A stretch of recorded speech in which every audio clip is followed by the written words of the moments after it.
Hello, everyone. Welcome to Little Manitou Art Gallery. My name is Sarah McKen, and I'm here today connected through Sask Galleries because we're going to do an artist interview.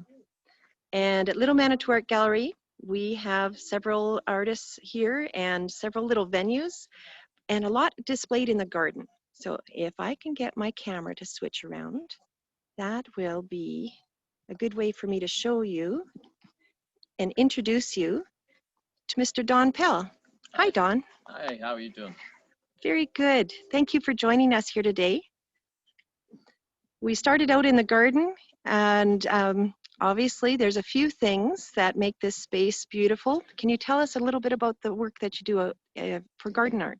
Well, I do a lot of unique garden art. I'm a blacksmith, a welder, as well as a glass blower.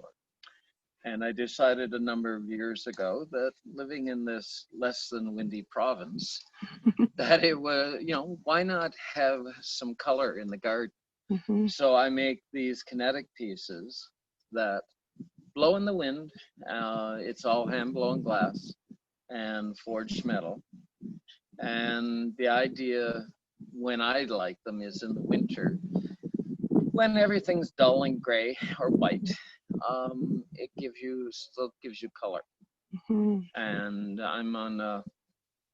I would like to get more color back into people's lives. Yes. So I do like pieces like this, kinetic pieces. I do solar garden lights because I got tired of what you get from Home Depot and places. Like you can have a really nice solar light. I do.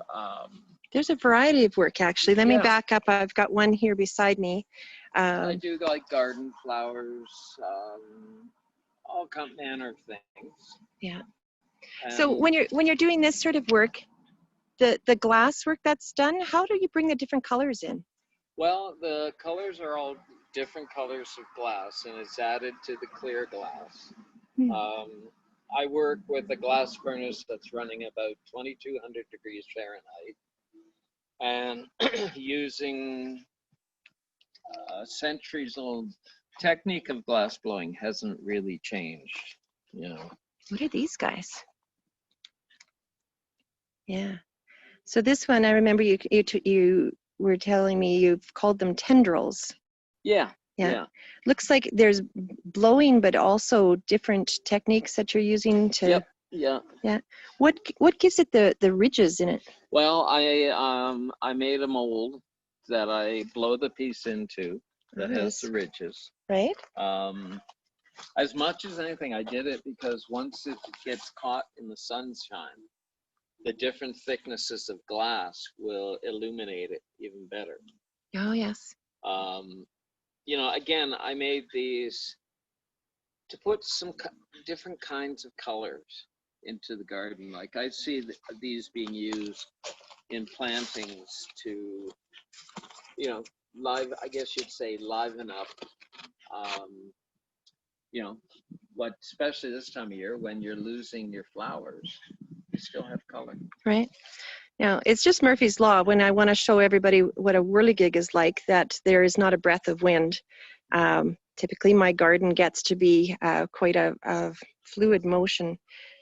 And they do move with just a breath of wind. Is there's special considerations that you have to do when you're doing the whirligigs? Yeah, the whirligigs start moving at about 2 miles an hour with the wind. And it was critical for me to find the best bearings I could find. And the other thing is the piece has to be balanced so that it will work. And it's a little difficult to make something balanced that doesn't look like it's balanced. Right. Because I don't do straight lines. I get very bored with straight lines. And I make a promise to my clients that every piece I make is unique, that I will not make it again. Right. So I've made a living this way since 1975. You know, and it seems to work. Where, my question for you, when you're doing the glass blowing, where is your foundry or your furnace work? Where's your shop? Okay, my shop is in a little village or hamlet of St. Isidore de Bellevue. If you know where Batoche Historic Site is, we're about 6K from the historic site. Okay, yeah. And any special considerations when you're making the different, I would like to call them bowls, I don't know, Well, dishes. I call them discs, but yeah, whatever. discs, yeah. Well, one of the things, it would have been a whole lot simpler to make the disc a simple round disc, but I get bored really easy. And so when I'm making these, I cut into the disc and then spin them out. Oh, yeah. And it makes it difficult because it throws the weight off center. And it's very hard to get them coming out looking as much disc-like as they are. Right. You know, but that comes with time. Okay. Now, if I come around here, let's see. This is one that we've got set up nearby, and that's the solar lighting that you were talking solar about. yard light. Yeah. So there again, even it's got the what are the lights inside? The lights inside are LED. Oh, yes. And they claim they're good for something like 200,000 hours. Right. I have no idea how long that is. It's a long time. It's a long time. Right. See if I can get around to this side. Yeah. So, you know, the glass always catches my eye, but in this piece, especially from this angle, I'm really noticing the ironwork. Yeah, I purposely try to make my pieces, well, first off, one-off, and I guess you'd say pleasing because they're unusual. Right? Yes. I certainly would agree that it is lovely in the wintertime when, you know, I lose all my other blossoms and color, that we've got a lovely collection of Don Pell work here. So that gives us a special experience. This is a nice one. There, I'll turn it, seeing that we don't have wind. No, I'm glad we don't have rain, but a little bit of wind would have been okay. Now, the other thing that's interesting, everybody asks me, well, it's windy at my place. Well, the whole prairie is windy. And I've had, like I have a friend in the Crow's Nest Pass swore up and down it would not survive. And he's had it now for 5 years and it's been fine. I've had pieces go through hurricanes on the East Coast. They're meant to survive the wind. Yes. You know, and wintertime, wintertime, leave them outside. I get upset with people who bring them in because you'll love them out in the winter because of what you said is the color. You know, I tell people put it near a window that you use and you'll enjoy it. You know, there's something very mesmerizing about them. You know, it's I figure we're all descendants of ravens and crows. You know, we like our shiny things. You know, shiny things that move. Right. Yes. Yeah. So, you know, it's some people disagree with me, but yeah. I think we are. Right. And I appreciate that. Yes, there's sometimes you can just put a splash of color in different places. But as well as the work outside here, we've got a few things in the gallery. Maybe you can give us a tour of those items as well. We can do that. We'll step in, and it's unusual at Little Manitou Art Gallery with the 4 little venues that we have. They are definitely little, but we've tucked in some chairs. So there's a few different things. Yeah, and actually maybe I'll just take a moment to go along this side. This wasn't the plan, but Don has just inspired me to just look over this side. I like what you're doing too. Yeah, things like, you know, like these little fish, or even the tumblers. Like I got tired of commercial tumblers. You know, they're boring. And again, like I said before, I want people to enjoy the color around them. Right. You know, and what's neat with the tumblers in particular, people are attracted to one, and that's their, you know, say their wine cup or their whatever. Yes. Yeah. That's great. And what are some of the other pieces that you do? Well, also, as well as the garden lights outside, I started doing indoor lighting. Oh, yes. Like these two pieces here. Again, it was response to the lack of exciting lighting in our day-to-day world. Just do a top-down view of that one. And to be honest, the first one of these that I made it as a nightlight for my grandkids. And it throws, like if it's in a dark room with all the colors, it throws a rainbow of color. Wow. And what's neat about it is the one I made for them, I made 6 years ago.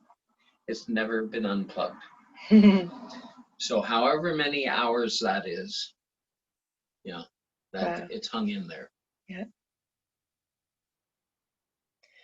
Yeah, and it's those little fairy, I like to call them fairy lights, but I guess they're LED lights in there again. And he's got it all set up that it's actually a USB plug-in. Yeah, so it doesn't very take low any power. Yes. At all. And this stunning piece? You know, these are more, I guess you'd say, garden decor items. Like, yes, I have typically had it outside, but for today we had to bring it in. Yeah, like this is a dragon. I mean, I've made dragons similar to this up to 20 feet head to tail. Wow. And like a 24-foot wingspan. Right. What you're seeing here is part of what I do. Over, you know, for the past however many years, I do a lot of work for multinationals and resorts and things like that, where I'm building very large sculptures. Because to be honest, I'm about the only one in North America who is both a glass blower and a metal worker. I graduated Sheridan School of Design with a double major. I then went on, I figured coming out of college, I didn't really know enough. And I went on to apprentice with a glass blower. And then when I finished with him, I apprenticed with a metal sculptor. Sorry, Don, I also have to come and see these guys down here. These are, again, indoor lights, and they're fish. The other thing I've started doing is doing solar version of the fish for a garden.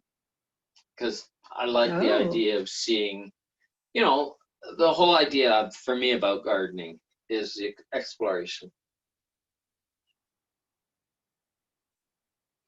This red guy down here. It's a beautiful fish. And it's interesting, I've got to experience these that, you know, in a dark room at night, turn out the lights, and this red glass is coming up through the clear glass. So the fins, you can see it a little bit now, but you've got too much ambient light in here. Got too much ambient light. And that was the whole idea of doing the fish the way they are, is if it's in reasonable light source, you get it creates almost like a halo. Oh, yes. Around the piece. And, you know, historically for me, I was trained as a traditional glass blower, and that always bored me. Like, I didn't want to make faces and things like that like everybody else. I always wanted to do something different. You know, like we did, for example, the whirlies outside. We did one for a gentleman as a celebration of him surviving cancer. And we did a piece that's 24 feet tall, 18 feet across. There are 38 what I call movements in it. So 38 whirly parts moving. And there's 430 pieces of glass moving in the wind. Wow. And that's here in Saskatchewan. And it's, you know, it's amazing to look at. Even though I made it, it's still like, whoa, that's crazy. Bring it all together, yeah. Yeah. By the way, we just had a comment from the, Bonnie McBride says, amazing work, Dawn. So Thank you. This new Zoom interview, we get feedback from our audience. Sure. There Yeah. you go. Yeah. So you know, I'm curious, Dawn. Sorry, but where did you do your training? I went to school at Sheridan School of Design, sort of. The time I went there, we had somewhat of a relationship with some of the top colleges in the US. Like I spent time at American School of Craft. I spent time at Rhode Island School of Design, at Alfred University. Mm-hmm. And the reason being, these were schools that they had instructors who were just out of this world. You know, at that time, and including at Sheridan, we had world-class instructors. You know, like they were people who had gone out into the world and made a living as being an artist and wanted to help create the next generation. Mm-hmm. And being taught by somebody who's been there, done that, so to speak, makes a huge difference. Like all of our instructors at school had to have been out in the real world for at least 10 years to teach at the school. And so the insight they gave you was invaluable. You know? So if you have advice for new artists that are getting started here in Saskatchewan, what would be something? Sorry, I'm throwing you off with that one, but you inspired me with that question. Yeah, I feel very strongly, like, unfortunately right now, maybe with the internet, I don't know, that it's too easy to look up online and say, okay, I can make that bowl. But that's not what you want to do. You don't want to copy.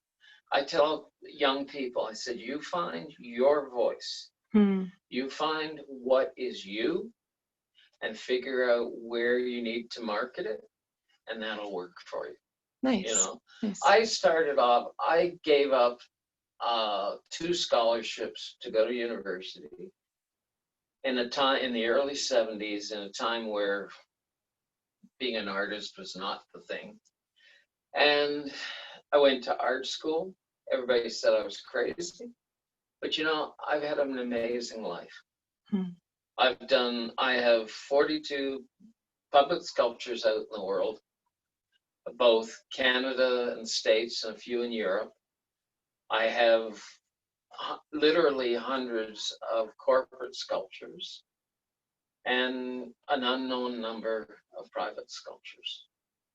And I've been exceptionally lucky to be, I guess you'd say, in the right place at the right time, that somehow I connect with the right people. Well, like the cancer tree, you know, to connect with somebody who has the vision. And in most cases, most people let me go nuts. You know, like they give me a budget and say, do it.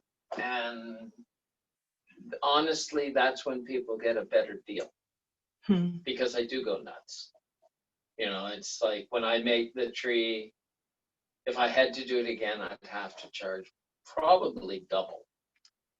But it didn't matter. I had such a blast doing it. And the fact that it was a celebration of this guy winning out over cancer, that was worth it right there. You know, it's my work. I've always lived with the idea that I want people to react to my work. Either they love it or they hate it, but I don't want ho-hum. You know, I figure you've blown it somehow if, as an artist, people go, oh, that's okay. Right.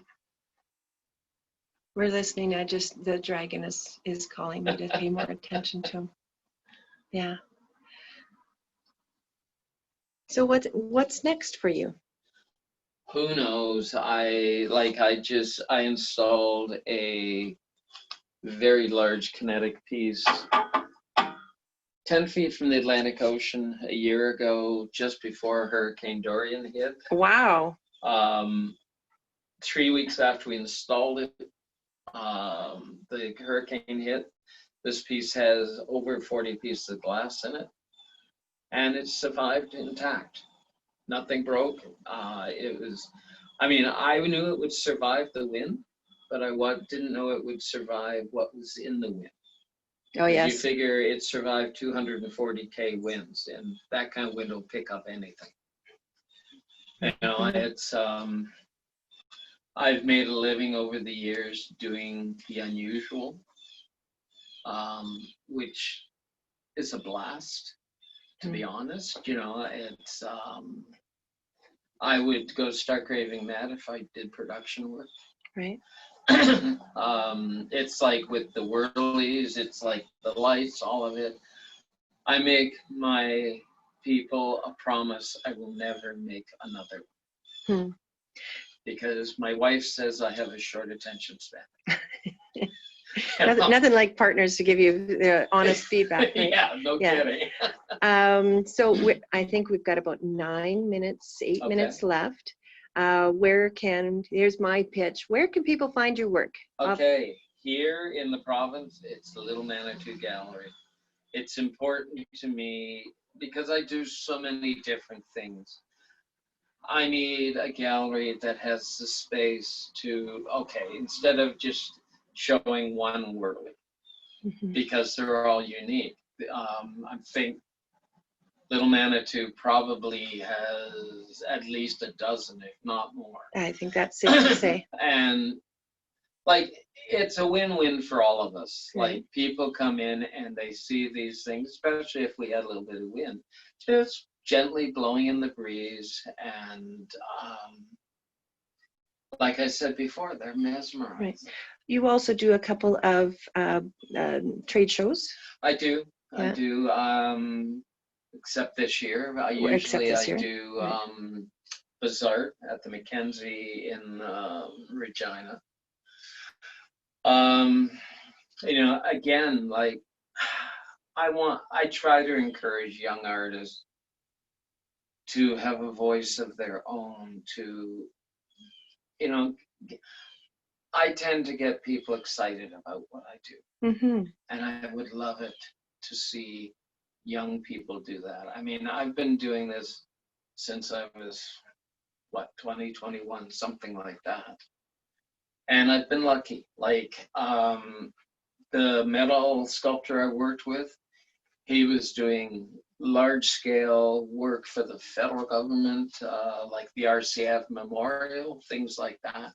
I was exposed to very successful artists. And I would like to see young artists here search out people like that. I mean, when I went to work with John, my dad had been a blacksmith. I knew a lot about metal. I show up at John's shop and tell him I want an apprentice, and he says, apprentices are a waste of time. So I told him, I said, look, let me work for you for a week. At the end of the week, we'll decide. So the end of the week rolled around, and he said, well, like says, okay, I'm gonna teach you, but I'm not gonna pay you. You're gonna learn too much. And I guess based on that, I made damn sure that I learned as much as I could. That was your payment. That was my payment. Yes. But it's finding people like that. Like, I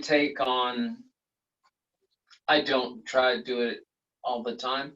I take on glass students, metal students, who in most cases have graduated school and are smart enough to know that they don't know enough. Hmm. You know, like the last apprentice I had was with me for 3 years, and to be honest, he finally figured out after 3 years that he was never going to make it as an artist. Oh. You know, which I was really disappointed. You know, like it was just, as an artist, my type of artist, you're always doing something different. Like today you might build a 30-foot high chandelier. Tomorrow you're making, say, one of these lights or a dragon. It's all about what people want. 2 years ago, I built 3 glass and iron fish that are on the banks of St. John River. These fish are anywhere between 10 and 15 feet long, and every scale on the fish is blown. Wow. So do you have a routine that you are making a certain time of day to anything like that? I am in one of the 2 shops, either the glass shop or the metal shop, 6 days a week. I work usually from 8 in the morning until at least 5. And I can honestly say, after however many years, 45 years, something like that, I still look forward to going out to the shop every day. Nice. Yeah. You know, and that's important to me. If you lose that fire, I think you've lost it as an artist. You know, how about the seasons? Does that change your focus at all? No, not really. Yeah. No. I mean, I've gone through periods in my life where, like, I was back ordered for many, many years, for a year or 2. Right. You know, and as I've gotten older, I try not to do that. Right. You know, it's because, again, it's my short attention span. Like, I would get really frustrated. Like, I'd say, oh, I still got 9 months worth of work to do before I can do something I want to do. Well, I mean, it sounds silly, but, you know, like, generally, like, I work with an architect out of New York City who, when they send me plans for a project, there's always gaps in the architectural drawings. And I say, okay, what goes there? Whatever you want. And that's a blast. Somebody gives you free rein to do what you want. Now, you better make sure that you give them something that's of value. Right. You know, so, you know, I would like to see young people take on the type of work that I do. It's just, you have to be courageous, I guess. I mean, there's been a lot of times it's been kind of scary. You know, taking on large commissions. That we did a sculptural sign on Front Street in Toronto, and the sign was 30 foot by 40 foot, and had neon, had all sorts of neat stuff on it. Client asked me if I'd ever done anything like that. I said no. And he said, well, and I said, yeah, I'm good for it. And I learned a valuable lesson when we installed it, because I didn't know that to install something like that, you had to have shut one of the main streets in Toronto down. Nope. And we had to pay 6 cops for 8 hours. Right. And I made $2 on the job. Oh, yes, that turns into an expense. Yeah. You know what, Donna, I think, if I'm right, we're getting close to the end of our time. So I'm going to bring you back outside, because, you know, despite not having planned this, I think it would be lovely to finish by looking at some of these whirligigs again, because we do have sunshine outside. You know, one of the things with the whirligigs, I've tried to make my work accessible to people. Like, I want people to be able to have a piece that they love in their yard. Right. You know,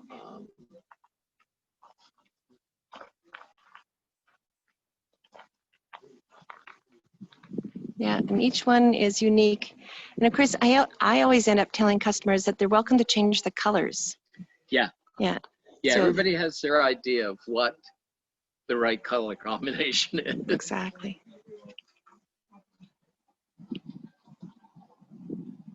Thank you very much, Don, Oh, for you're joining welcome. us here today You're welcome. and for having your work at our Little Manitou Art Gallery. You're welcome. Sincerely appreciate that.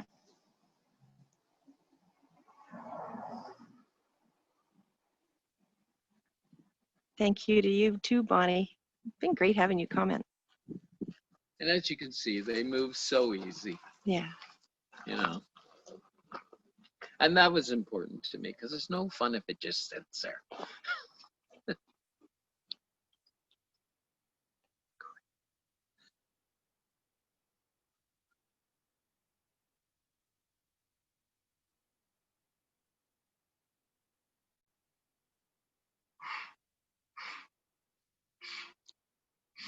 How late in the season is our gallery open? You know what? Little Manitou Art Gallery is open year round. We are lucky that we live above the one part of the gallery.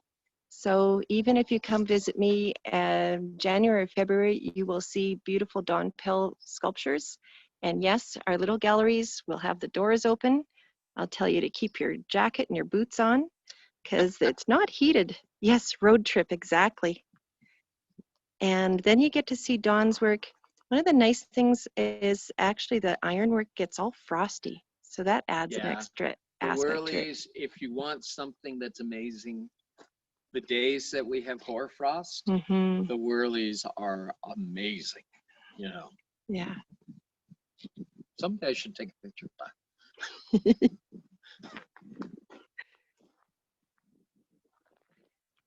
I'm going to go for a walk in the garden.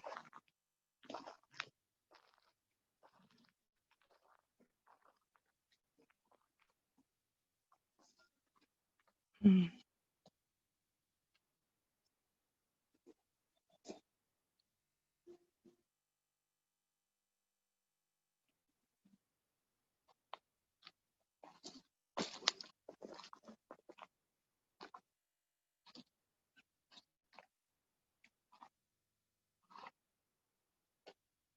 These seem to be a new one that you have a glass that's in the middle as well.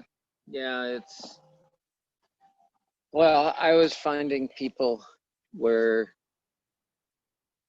more glass was, people wanted more glass. Right. You know, that's what's been kind of neat. When I started making them, I had 4 or 5 pieces of glass on it, and then people are going, I want more. And so this style is a new style for me. My wife refers to it as a gumball because she thinks Oh, it yes. looks like a gumball. So Yeah. and that's fine. You know, it's, All right. I think we're wrapping up. Thank you very much, everyone. Come see Don's work at Little Manitou Art Gallery. And sometimes Don, too. yeah, sometimes. Thanks, Don. You're welcome.